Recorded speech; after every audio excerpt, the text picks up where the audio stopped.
नमस्ते दोस्तों। आज हम बात करेंगे माँ ने गुच्छे में कहा सत्य कहानी पे।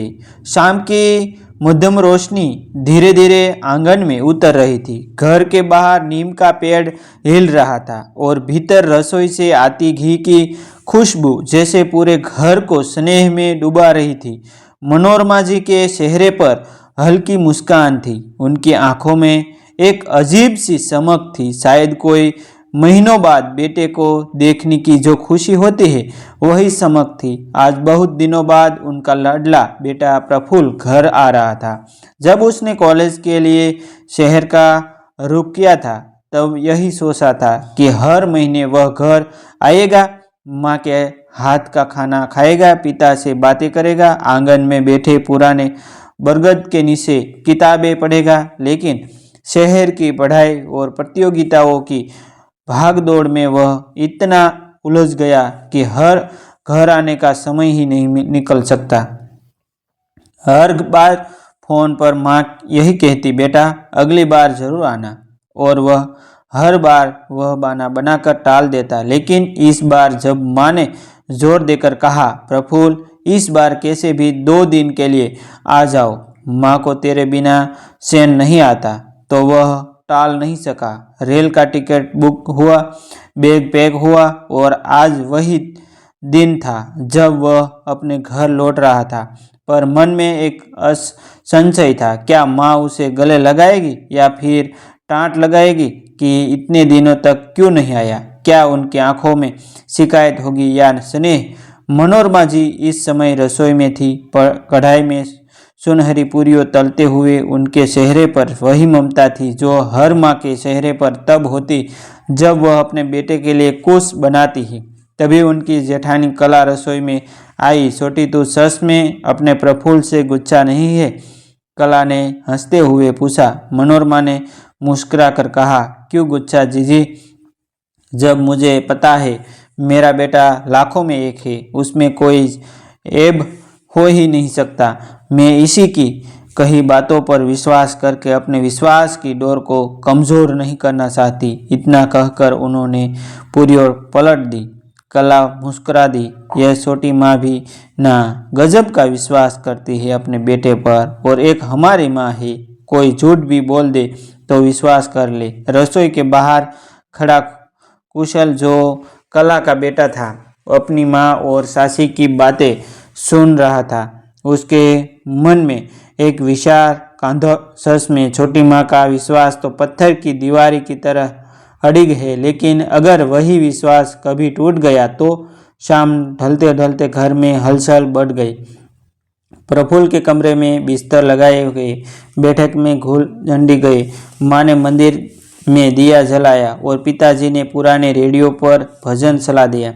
हर ओर उत्साह था। आखिर वह क्षण आ रही गया जब प्रफुल्ल घर के दरवाजे पर खड़ा था। चेहरे पर हल्की थकान, आंखों में वही अपनापन और हाथों में माँ के लिए कुछ उपहार। माँ, उसने धीरे से पुकारा। मनोरमा जी बाहर आए। उनके चेहरे पर न कोई शिकायत था न कोई शिकायत, बस आंखों में वो चमक थी जो केवल माँ की आंखों में ही होती है। उन्होंने बिना कुछ कहे उसे गले से लगा लिया। आ गया मेरा बेटा, कितनी देर कर दी तूने। प्रफुल्ल के दिल का संशय उसी क्षण खत्म हो गया। माँ की बाहों में गर्मी ने उसकी सारी थकान मिटा दी। पर माँ के अलावा सबकी नज़रों में कुछ और था।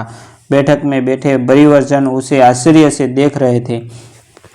कुछ की आंखों में संदेह था, कुछ के चेहरे पर मुस्कान। प्रफुल्ल अपने छोटे भाई कुशल की ओर देखने लगा कि शायद वह कुछ बताए। तभी दरवाजे पर उसकी बहन कनु आ गई।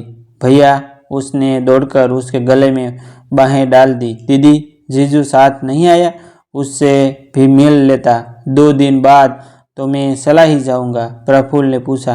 वो रात को हमें लेने आएगा, तू तब मिल लेना। चल जा, बता तेरी पढ़ाई कैसी चल रही है और तेरी मस्तियाँ। कनु ने मुस्कुराकर उसके गले पर सिर कर काटी। मस्ती और मैं तो बस पढ़ाई में ही डूबा रहता हूँ। कुछ एक दोस्तों के जिनके साथ कभी कभी घूमने निकल जाता हूँ, वरना सारा समय किताबों के साथ ही निकलता है। प्रफुल्ल ने सहजता से जवाब दिया।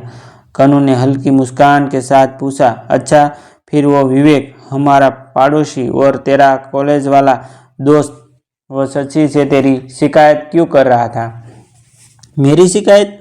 प्रफुल्ल एक क्षण के लिए चौंक गया। हाँ भैया, वो छोटी माँ से कुछ शिकायत कर गया है। जब तू उनके पास जाएगा तो माफ़ी मांग लेना। प्रफुल्ल सोच में पड़ गया। शिकायत? कौन सी शिकायत?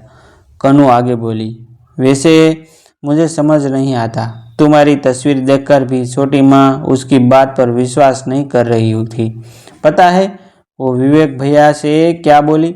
मेरा प्रफुल्ल कभी ऐसा कर ही नहीं सकता। तू चाहे गंगा में खड़े होकर भी बोलेगा तो भी मैं विश्वास नहीं करूँगी। मेरे बेटे के लिए मेरा विश्वास कभी कमज़ोर नहीं हो सकता। कुशल जो पास ही खड़ा था अब तक चुप था। उसने गंभीर आवाज में कहा, भैया उनका विश्वास टूटने मत देना।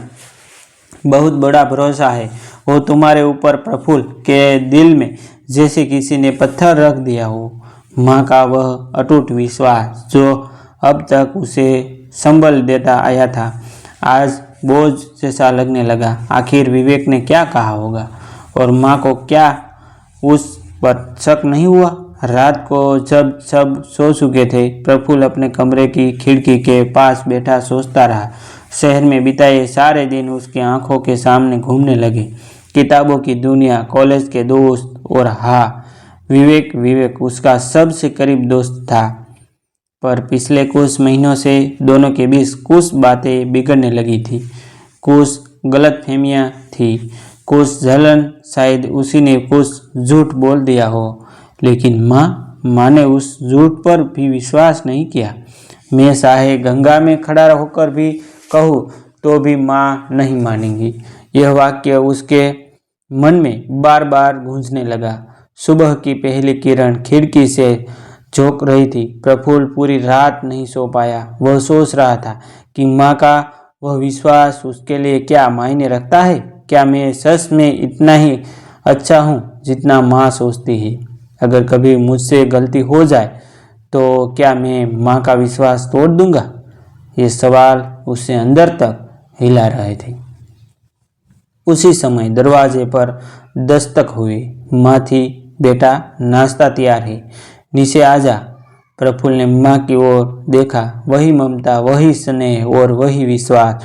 उसने तय किया कि अब कुछ भी छिपाया नहीं। अगर विवेक ने कुछ कहा है तो सच्चाई माँ के सामने रखनी ही होगी। नाश्ते के बाद वह माँ के पास गया। माँ तुलसी को पानी दे रही थी। माँ, उसने धीरे स्वर में कहा, हाँ बेटा, वो विवेक ने क्या कहा आपसे? मनोरमा मुस्कुराई। कहा तो बहुत कुछ, पर मैंने सुना ही नहीं। मुझे मेरे बेटे पर पूरा विश्वास है, पर माँ, अगर उसने कुछ गलत कहा हो और वो सच भी निकले तो भी मैं तुमसे नफरत नहीं करूँगी। बेटा, इंसान गलती करता है, पर मेरा विश्वास तुझ पर इसलिए नहीं है कि तू गलती नहीं करेगा, बल्कि इसलिए है कि तू गलती पर भी कर दे तो स्वीकार करेगा और फिर सही रास्ता चुनेगा। प्रफुल्ल की आंखें भर आई। उसने माँ के पैरों में सिर रख दिया। माँ, मैं हमेशा आपकी उम्मीदों पर खरा उतरना चाहता हूँ। मनोरमा ने उसने सिर पर हाथ फेरते हुए कहा, तू तो पहले ही उतर चुका है बेटा। तू मेरा गर्व है। दोस्त, ऐसी नई नई कहानी देखने के लिए हमारा चैनल आप सब्सक्राइब कर लीजिए, जो आपके जीवन में कुछ नया करने के लिए प्रेरित करता रहेगा। तब तक बनी रही हमारी चैनल के साथ। थैंक यू दोस्तों। मिलते हैं एक नई वीडियो के साथ, एक न्यू स्टोरी के साथ। तब तक बनी रही हमारी चैनल के साथ। थैंक यू दोस्तों।